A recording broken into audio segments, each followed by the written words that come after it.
Welcome to Game of Roses. This is Bachelor Clues, aka Chad Kulchin. When there is news in the nation, when something's popping off in the nation don't sleep. A lot of reactions have been given in the wake of the tragic, the disastrous finale that was a couple nights ago for Jen Tran's historic Bachelorette season 21. Everybody's been weighing in with their opinions.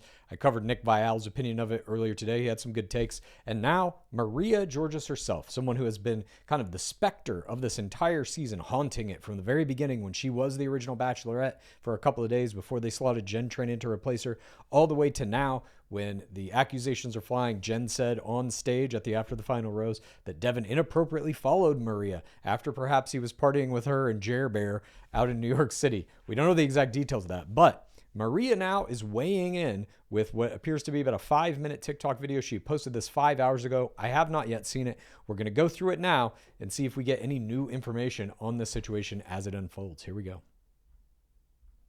Okay, I finally got back to my room. I'm ready to just get this video over and done with. I don't know what you guys are expecting. I'm not sure what you guys want from this, but truly what this is going to be is my truth and the frustration that comes with that. That seems to me like she's not going to say much. Like there's not going to be much tea here. This to me feels like she's going to be like, this is my last statement on this and leave me alone forever. I'm moving on to bigger and better things. I personally think what she's about to do is do a podcast with Call Her Daddy or on the Call Her Daddy network. I don't think she's going to give us a lot here. I think it's going to be more about supporting Jen. That's what the season should have been about. I don't even know why my name's mentioned in this. That's what it feels like. Let's see. Last night was hard to watch, and my heart goes out to Jen. Because going through something like that is one thing, but then having to like rewatch and relive everything is a whole different ballgame. And I've been through it and I get it, but not to that extent. And it was difficult to have to see it as a viewer. I agree with this. We had a minor edit there as well. So she has recorded a lot of this and cut this down for us, which is nice of her to do. Taking out all the filler, maybe some things she said that she didn't want aired. Who knows what was in that gap that she just cut there. But I agree with everything she's saying so far. The lead has a very specific kind of responsibility, and that experience of the watchback as a lead is a different ball game when compared to being a player in your rookie season. It's much harder to do because you're carrying the whole back on your show.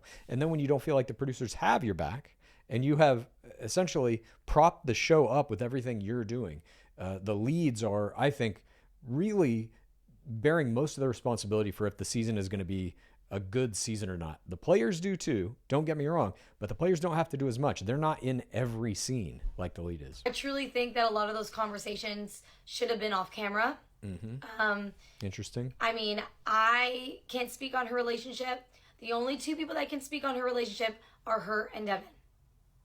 Those are the only two people that know truly what is going on. But unfortunately, in this world, this Bachelor world, this reality TV, it's always going to be for our viewing pleasure. There was another cut there, by the way. But absolutely, she's correct. You know, Devon and Jen are the only two people who will actually know, you know, what was said, what went down, all of that kind of stuff. But unfortunately, it is on a reality show. They are reality stars. When you sign that contract, when you say, I will participate in this game, you can televise my dating, all these conversations I have, whatever. The viewing audience doesn't stop with their curiosity about the relationship when the final frame airs. We now need to know everything.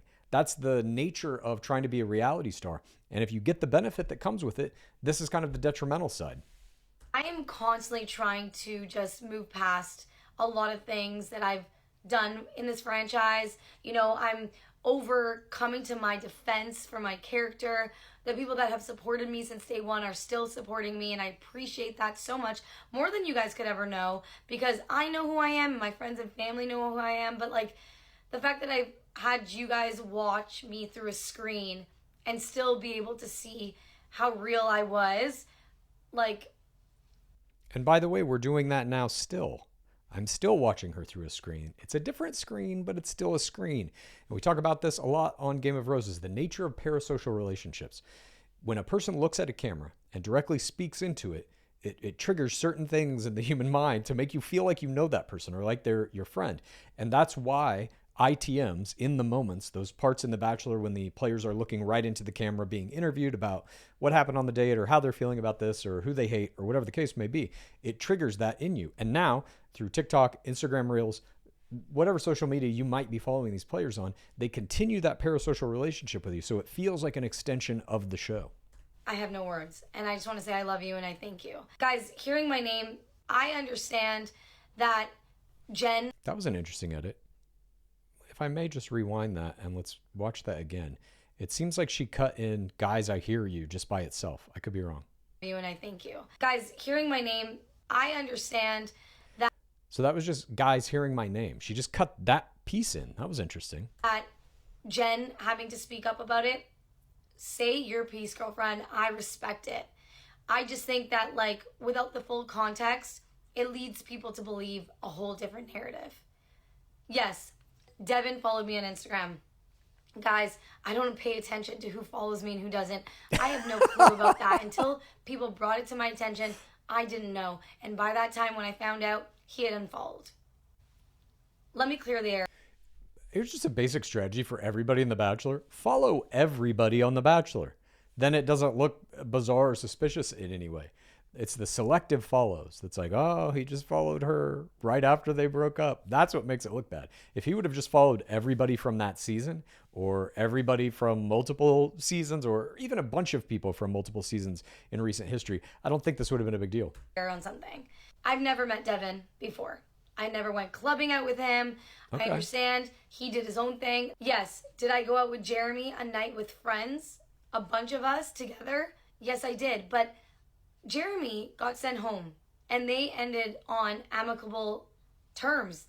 Okay, so she there is denying that she ever met Devon Strader or partied with him at all. There was some conjecture because it was brought to everyone's attention, obviously, that Devon did go out clubbing with Jeremy when he was in New York. Then we saw images of Maria and Jeremy clubbing, and some people were putting two and two together, maybe incorrectly so here, at least from what Maria is saying, but some people were led to the conclusion that Maria was likely there that night, and that may be why he followed her, and that something else might have happened. They were on good terms. And guys, what do you think Paradise is? It's everyone's exes, girls and guys on a beach trying to mix and mingle. But I'm not going on Paradise, so I'm doing this shit in real life. Okay, so we have it there. There was some question about whether she would show up on Paradise or not. She is saying no, and I believe it's because she's moving on to greener pastures. I think she got what she needed out of the franchise, the Bachelor franchise, which was 600 and whatever thousand Instagram followers and that Call Her Daddy interview. And I think that's all she needed to get her job on the Call Her Daddy network and become essentially a reality TV star. I think she can go into Traders. She can go into any third wave show at this point, and she doesn't need Bachelor. She's above it. She kind of pulled a Tyler Cameron. I'm meeting people through friends, and I think that that's very normal and okay to do. So I will not apologize about that. I can't control who follows who, but what I can control is what I do about it. And what I'm doing is not following back, and I never followed back. And now seeing how things transpired, I will never follow that man. I will never follow that man is so far the quote of this TikTok. It's very much like Claire Crawley, a man like that. I will never follow that man. This is great. Knew that. So the fact that this whole thing has come out now and the story has changed is beyond me. And I have nothing to do with the ending of the relationship. Like I said, that is on them to speak about. My name being brought up was a shock. I know it was brought up before on the show and I heard about it, and this is why I cannot be Bachelorette. This is why I could not do what Jen did in her position. This is interesting. Okay, so now maybe we're getting into some details about why she rejected the crown after it was on top of her head. The moment a man was going to bring up another girl's name to my face would be, there's the fucking door.